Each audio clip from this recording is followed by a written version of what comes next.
अस्सलामुअलैकुम, कैसे हैं आप सब। उम्मीद है कि सब खैरियत से होंगे। मैं भी अल्हम्दुलिल्लाह, अल्लाह का लाख लाख शुक्र है, बिल्कुल ठीक ठाक हूँ।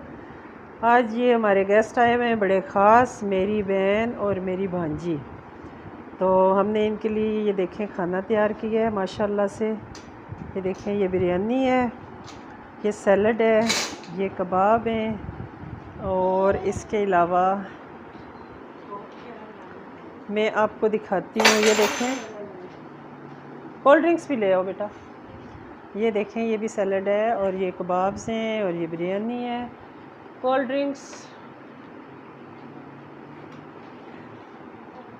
शैलू बेबी, इसमें शैलू बेबी जो है वो हमारा खसूसी मेहमान है। Shailu baby, Shailu baby, Shailu baby, Shailu के गंदे मुंह वाला शैलू बेबी, गंदा सा मुँह शैलू बेबी का, गंदा सा मुँह है। कैसा मुँह है शैलू बेबी का, गंदा सा मुँह हो गया। बहुत अच्छा हो गया, बहुत पाला हो गया।